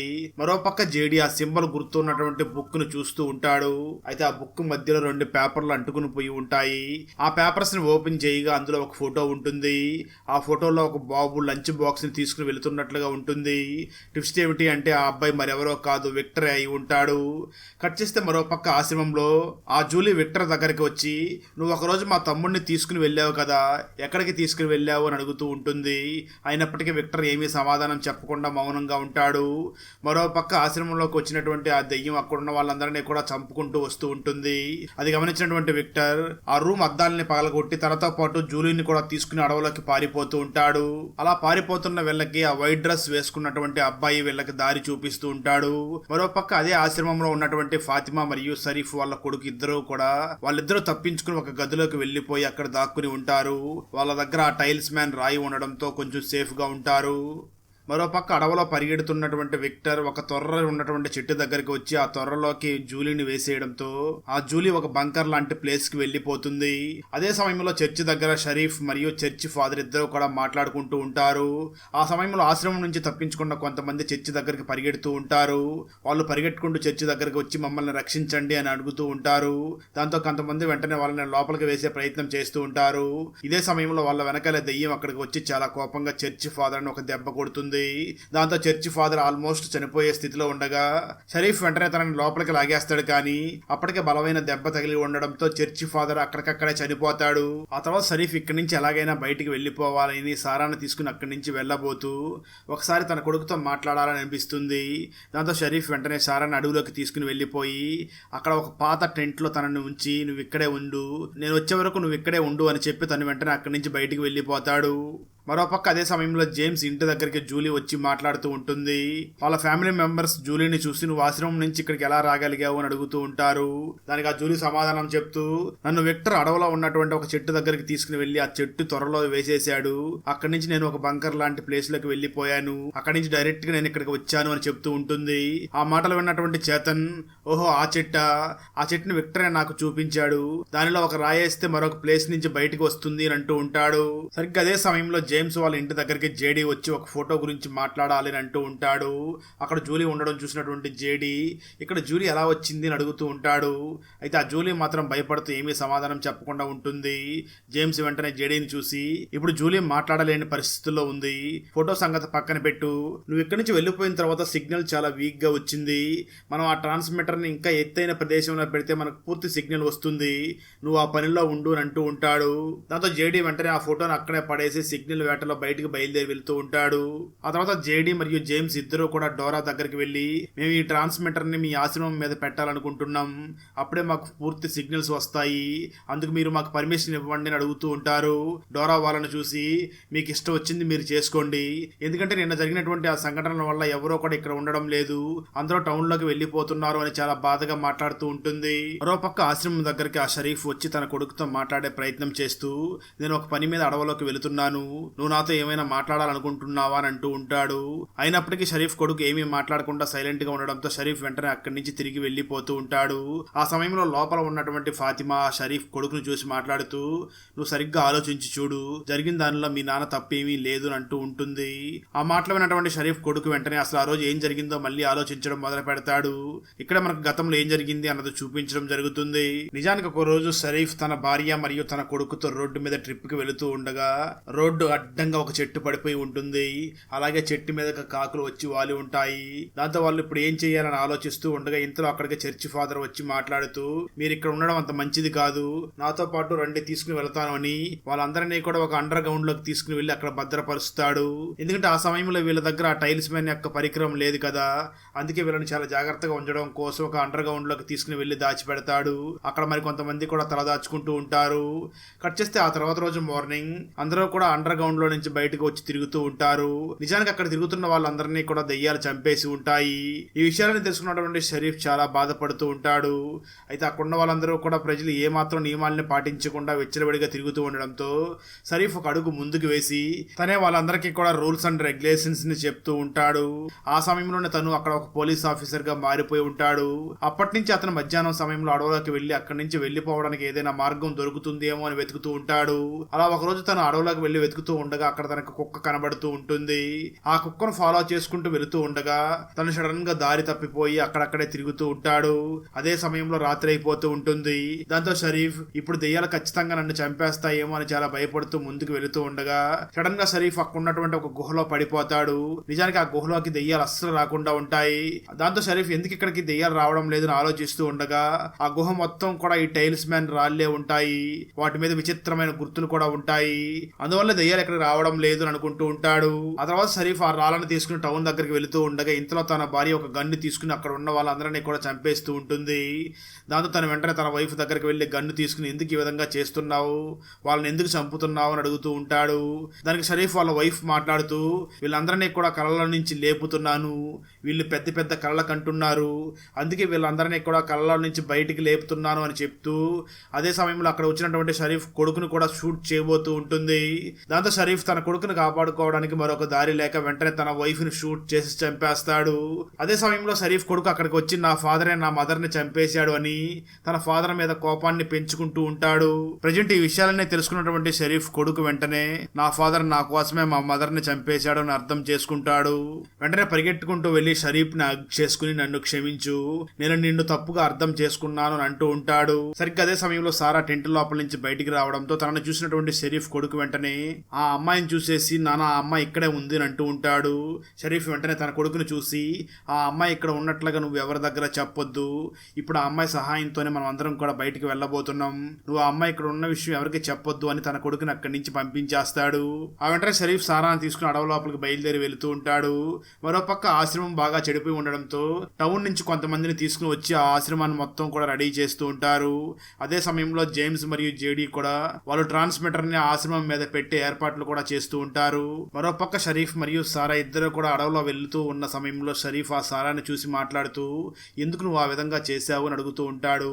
దానికి సారా సమాధానం చెప్తూ నాకు ఒక వాయిస్ వినిపిస్తూ ఉంటుంది, తను నాతో చేతన్ని చంపకపోతే అందరిని చంపేస్తానని బెదిరించాడు, అందుకే ఈ విధంగా చేయాల్సి వచ్చింది అని అంటూ ఉంటుంది.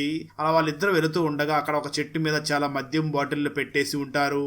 అక్కడ కొన్ని చీటీలు కూడా కనబడుతూ ఉంటాయి. దాంతో షరీఫ్ వెంటనే దాన్ని తీసుకోవడానికి ప్రయత్నం చేస్తూ ఉండగా ఆ సమయంలో సారాకి చెవిలో బాగా నొప్పి పుడుతూ ఉంటుంది.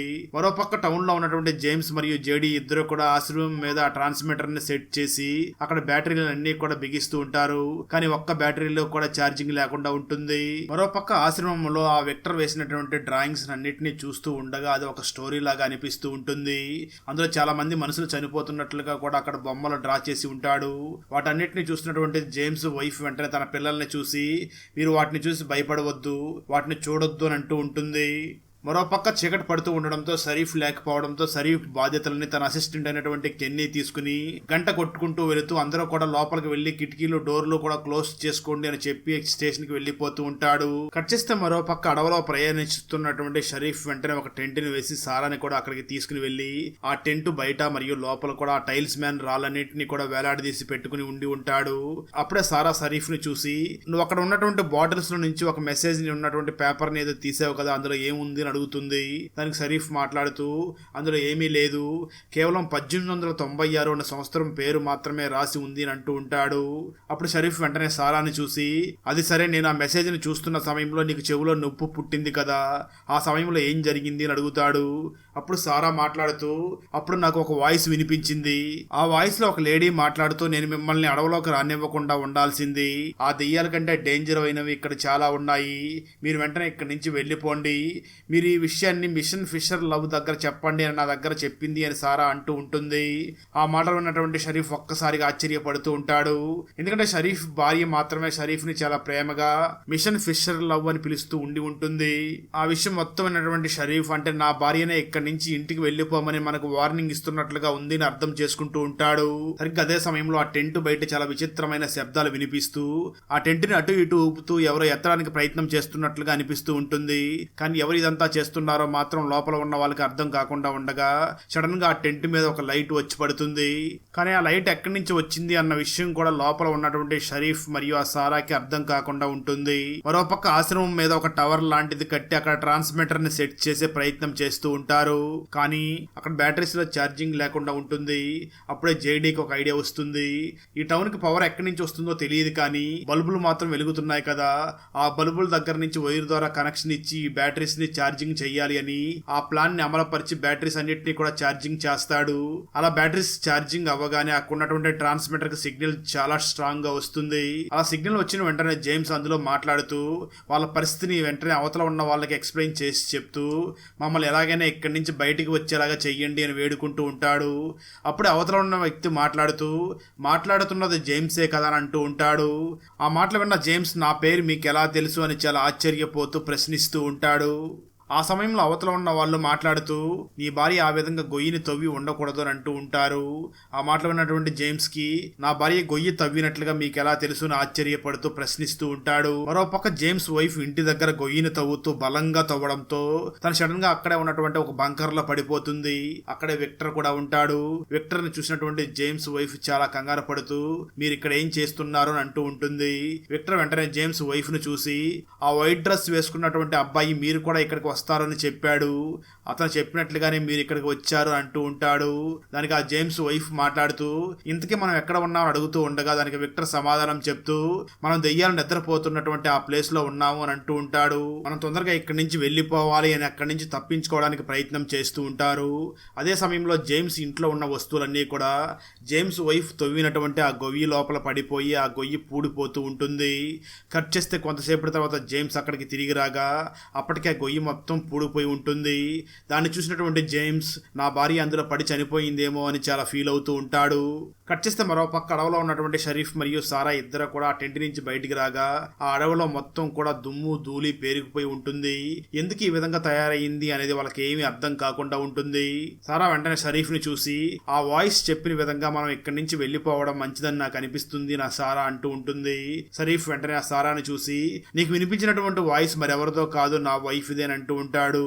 దానికి సారా వెంటనే షరీఫ్ ని చూసి బహుశా తనకు మనకు సహాయం చేయడం కోసమే ప్రయత్నం చేస్తున్నట్లుగా ఉంది, మనం వెంటనే తిరిగి టౌన్లోకి వెళ్ళిపోవాలి అని సారా అంటూ ఉంటుంది.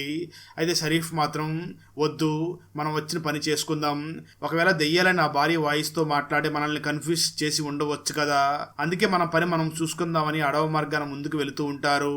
అక్కడ దుమ్ము ధూళి బాగా పేరుకుపోయి ఉంటుంది. అక్కడ ఒక వలలాగా ఏర్పడి ఉన్నప్పటికీ దాని నుంచి వదిలించుకుని అతి కష్టం మీద బయటికి వచ్చేస్తారు. అప్పుడే ఒక అమ్మాయి వాయిస్ కూడా వినబడడం మొదలవుతుంది. ఆ వాయిస్ మరెవరిదో కాదు, మన షరీఫ్ వాళ్ళ వైఫ్ వాయిసే వినబడుతూ ఉంటుంది. అదే సమయంలో తన భార్య కూడా షరీఫ్ కి కనబడుతూ ఉంటుంది. ఆ వెంటనే షరీఫ్ వైఫ్ వెంటనే తనను కాపాడడానికి వస్తూ ఉండగా ఇంతలో షరీఫ్ ని ఏదో పురుగులు కుడుతూ ఉంటాయి. అయినప్పటికీ షరీఫ్ మాత్రం సారాని చూసి నువ్వు ఒక పని చెయ్యి, నువ్వు వెంటనే టౌన్ లోకి వెళ్ళిపో, నాకు నా భార్య కనిపించింది, నేను నా భార్యతో మాట్లాడే విషయం తెలుసుకుని వస్తాను అని అంటూ ఉంటాడు. అయితే ఆ మాటలు విన్న సారా మాత్రం నేను నీతో పాటే ఉంటాను, నేను ఒంటరిగా అయితే టౌన్లోకి వెళ్ళను, వెళితే ఇద్దరం కలిసి టౌన్లోకి వెళదాం, లేకపోతే ఇద్దరం కలిసి ప్రయాణం చేద్దాం అని అంటూ ఉంటుంది. ఆ తర్వాత ఇద్దరు కూడా అడవి మార్గాన్ని వెళుతూ ఉండగా వాళ్ళు కొంత దూరం వెళ్ళిన తర్వాత ఒక పెద్ద లైట్ హౌస్ కనిపిస్తుంది. వీళ్ళు వెంటనే ఆ లైట్ హౌస్ లోపలికి వెళ్ళగా అక్కడి నుంచి లైట్ వచ్చి వీళ్ళ టెంట్ మీద పడి ఉంటుంది. ఆ సమయంలో భయంకరంగా వర్షం కూడా వస్తూ ఉండడంతో సారా మరియు షరీఫ్ ఇద్దరు కూడా ఇక్కడి నుంచి ఎలాగైనా తప్పించుకుని వెళ్ళిపోవాలి అని ఆలోచిస్తూ ఉంటారు. సరిగ్గా అదే సమయంలో సారాకి ఆ వైట్ డ్రెస్ యూనిఫామ్ లో కనిపిస్తున్నటువంటి అబ్బాయి కనిపిస్తూ ఉంటాడు. ఆ బాబు వెంటనే వెళ్ళనే త్వరలో ఉన్నటువంటి చెట్టు దగ్గరికి తీసుకుని వెళ్ళి మీరు ఇందులోకి వెళ్ళండి, మీరు ఇందులోకి వెళ్ళి తప్పించుకోండి అని చూపిస్తూ ఉంటాడు. అది చూసినటువంటి సారా ఆ బాబు కరెక్టే చెప్తున్నాడేమో అనుకుని షరీఫ్ ని తీసుకుని అక్కడికి వెళుతుంది. దాంతో మొదటగా షరీఫ్ అందులోకి వెళ్ళిపోతాడు. దాని లోపలికి వెళ్ళినటువంటి షరీఫ్ వెంటనే అక్కడి నుంచి ట్రాన్స్ఫర్ అయ్యి ఒక చిన్న బావి లాంటి ప్రదేశానికి వెళ్ళిపోగా ఆ బావిలో వాటర్ అస్సలు ఉండవు. అదే విధంగా అక్కడ ఒక లాంతర్ కూడా ఉండడంతో ఆ లాంతర్ ని తీసుకున్నటువంటి షరీఫ్ నేను ఎక్కడికి వెళ్ళాను అని చాలా భయపడుతూ ముందుకు నడుచుకుని వెళుతూ ఉంటాడు. అక్కడతో ఈ సిరీస్ లో మొదటి సీజన్ కంప్లీట్ అవుతుంది. బెంజ్ ఫ్యామిలీ గురించి జార్జ్ తెలుసుకున్న రహస్యం ఏమిటి? బెంజ్ పోలీసులతో కలిసి అడవిలో పాతిపెట్టినటువంటి ఆ శవం ఎవరిది? వరదల్లో కొట్టుకు వచ్చిన శవం ఎవరిది? అలాగే బెంజ్ కారు డిక్కీలో ఉన్న శవం ఎవరిది? బెంజ్ కొడుకు మెడికల్ ఎమర్జెన్సీ అని చెప్పి ఎలా కనిపించకుండా పోయాడు? చివరికి బెంజ్ కనిపించకుండా పోయిన తన కొడుకుని కనిపెట్టగలడా లేదా అన్నదే 2025లో మలయాళం లాంగ్వేజ్లో రిలీజ్ అయినటువంటి తుడరం మూవీ స్టోరీ. ఈ మలయాళ ఫుల్ మూవీ స్టోరీని తెలుగులో వినాలి అనుకుంటే ఈ వీడియో డిస్క్రిప్షన్లో ఉన్న లింక్ని క్లిక్ చేసి చూడండి. Thanks for watching friends. మీకు ఈ మొదటి సీజన్ నచ్చి మీకు సెకండ్ సీజన్ కూడా చూడాలి అనిపిస్తే కామెంట్ చేయండి. ఖచ్చితంగా నేను సెకండ్ సీజన్ కూడా ఎక్స్ప్లెయిన్ చేసి ఆ వీడియో లింక్ని ఈ వీడియో డిస్క్రిప్షన్లో మరియు కామెంట్స్లో ఇస్తాను. నాకైతే ఫస్ట్ సీజన్ బాగా అనిపించింది, కానీ మీకు ఎలా అనిపించిందో మాత్రం కామెంట్ చేయండి. ఫ్రెండ్స్, వీడియో నచ్చినట్లయితే లైక్ చేసి ఒక చిన్న కామెంట్ చేస్తే మాకు నెక్స్ట్ వీడియో చేయడానికి ఎంకరేజింగ్ గా ఉంటుంది. అలాగే ఛానల్ ని సబ్స్క్రైబ్ చేసి పక్కనే ఉన్న బెల్ ఐకాన్ ని క్లిక్ చేసి సపోర్ట్ చేయండి. Thanks for watching. జై హింద్.